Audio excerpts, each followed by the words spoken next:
ഞാൻ എൻ്റെ പാർട്ടിയുടെ ജില്ലാ ഉത്തരവാദിത്തത്തിൽ നിന്ന് രാജിവെച്ചിരിക്കുന്നു. ಮಂಜೇಶ್ವರದಲ್ಲಿ ಎಸ್ಡಿಪಿಐ ಅಭ್ಯರ್ಥಿ ನಾಮಪತ್ರ ಹಿಂಪಡೆದು ಪಕ್ಷದ ಸ್ಥಾನಗಳಿಗೆ ರಾಜೀನಾಮೆ.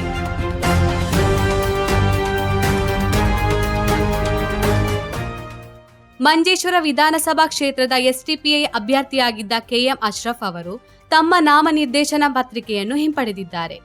ಗುರುವಾರ ಬೆಳಗ್ಗೆ ಉಪ್ಪಳದಲ್ಲಿ ಎಸ್ಡಿಪಿಐ ರಾಜ್ಯ ಅಧ್ಯಕ್ಷ ಲತೀಫ್ ಅವರ ಸಾನ್ನಿಧ್ಯದಲ್ಲಿ ನಡೆದ ಸಭೆಯಲ್ಲಿ ಈ ವಿಚಾರದ ಬಗ್ಗೆ ತೀವ್ರ ಚರ್ಚೆಗಳು ನಡೆದಿರುವುದಾಗಿ ತಿಳಿದುಬಂದಿದೆ. ಸಭೆಯಿಂದ ಹೊರಬಂದ ಬಳಿಕ ಮಧ್ಯಾಹ್ನ ವೇಳೆಗೆ ಅಶ್ರಫ್ ಅವರು ಕಲೆಕ್ಟರೇಟ್ಗೆ ತೆರಳಿ ತಮ್ಮ ನಾಮಪತ್ರವನ್ನು ಹಿಂಪಡೆದಿದ್ದಾರೆ.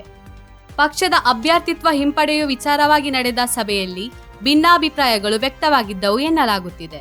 ಪಕ್ಷದ ಸೂಚನೆಯ ಮೇರೆಗೆ ನಾನು ನಾಮಪತ್ರ ಸಲ್ಲಿಸಿದ್ದೆ, ಇದೇ ನಾಯಕತ್ವ ಇದೀಗ ಹಿಂಪಡೆಯಲು ಸೂಚಿಸುವುದು ಸರಿಯಾದ ಕ್ರಮವಲ್ಲ ಎಂದು ಹೇಳಿ ಸಭೆಯಿಂದ ಹೊರನಡೆದ ಬಳಿಕ ಈ ನಿರ್ಧಾರ ಕೈಗೊಂಡಿದ್ದಾರೆ. ಇದೇ ವೇಳೆ ಕೆಎಂ ಅಶ್ರಫ್ ಅವರು ಪಕ್ಷದ ಎಲ್ಲಾ ಹುದ್ದೆಗಳಿಗೆ ರಾಜೀನಾಮೆ ನೀಡುತ್ತಿರುವುದಾಗಿ ಮಾಧ್ಯಮಗಳಿಗೆ ತಿಳಿಸಿದ್ದಾರೆ. ഞാൻ പാർട്ടിയുടെ ജില്ലാ ഉത്തരവാദിത്തത്തിൽ നിന്ന് രാജിവെച്ചിരിക്കുന്നു. കാരണം ബാക്കി നിങ്ങൾ മനസ്സിലാക്കാൻ മതി.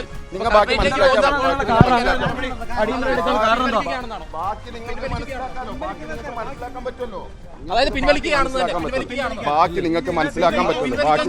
ഞാൻ എന്റെ എല്ലാ പാർട്ടിയുടെ എല്ലാ ഉത്തരവാദിത്തത്തിൽ നിന്നും ഞാൻ രാജിവെച്ചിരിക്കുന്നു. ബാക്കി കാരണം നിങ്ങൾ മനസ്സിലാക്കി.